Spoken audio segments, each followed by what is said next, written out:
Good afternoon all, and I hope you all are awake because I have to share the PO with Star.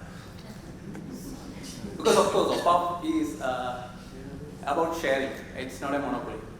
So since yesterday we were just listening about all these IT-based terminologies and all this digitalization, and this afternoon what I have noticed is like, okay, we got a small transition towards hardware. So since last 2%. So here my responsibility is again to make it clear like how a hardware looks like for implementing OPAS. So of course your hardware should be open enough to handle any kind of software patches. So let it be OPC UA or other configurations or security features or whatever it be. But I would just like to add. So to make it clear, the final goal of OPAS is just a hardware. Let it be from, okay, if you are using a PLC from Phoenix Contact or Siemens or Rockwell. So imagine you are having a single backup of your application and a single software which can be downloaded into Siemens PLC, which can be downloaded into Phoenix PLC, or which can be downloaded into Rockwell PLC. So without any changes in patches or application software, and that I believe is the final goal of OPAS. And there we need an open hardware which can handle any kind of programming tools, let it be Codesys or automation.org or 61131, 61499 or any kind of software tool. Then you need, so in short actually, your automation thinking should be enhanced.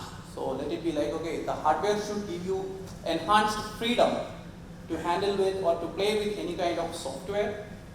It must give you enhanced connectivity because you have to play with multiple protocols. Let it be normal or legacy like field protocols or OPC UA or whatever. So it must give you enhanced connectivity. Because since I was allowed very few minutes, that's why I didn't include those slides, but here I can see some more time is allocated for me. That's why I'm just explaining it a single slide. Oh, again. Oh, now 4 minutes only, so I could say it's 9, that's right. So, enhanced connectivity, and this should actually have enhanced performance, because I'm a good storyteller, so that's why whenever I see more time, I just forget everything.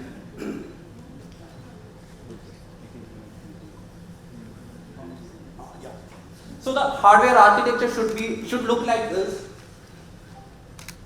Of course, Linux-based OS, which is again an open system, but we must make sure that it should be a real-time OS. It doesn't mean that you can use a simple classical OS of Linux into a PC and you can just run any kind of like software in that, and you can just satisfy this OPAS needs, because you must need a real-time OS because normal OS are not having any kind of real-time capability.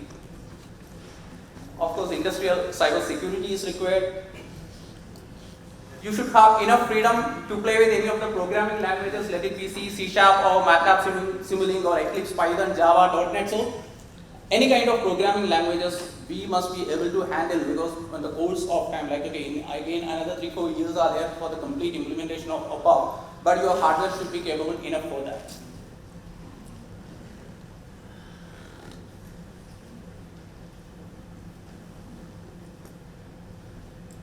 OPC, UA, client and server. So you can just imagine a PLC which can act as a client and server at the same time. Let it be OPC, like yesterday we discussed about PubSub and normal TCP/IP framework. But you can imagine a PLC or a controller. So I don't use the name PLC, it's a DCN, okay? So it should act as a client and server architecture, so that actually it can communicate with a nearby DCN or OPC UA. It can communicate with your higher level system or OPC UA. So your hardware must be capable to handle OPC UA client and server at the same time. And of course, industrial cyber security, the hardware must be cyber certified or security certified according to IEC 62443-4-2. Okay, I guess this is my last presentation, last slide.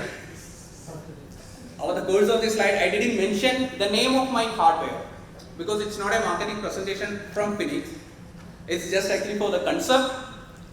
But of course, I showcased my hardware in OPAS booth, and my hardware name is PLC Next. So, I'm just always wearing the T-shirt of PLC Next in every conference. So that's my hardware. So you all are welcome to my booth. Actually, I can just explain you well about my hardware there. Thank you.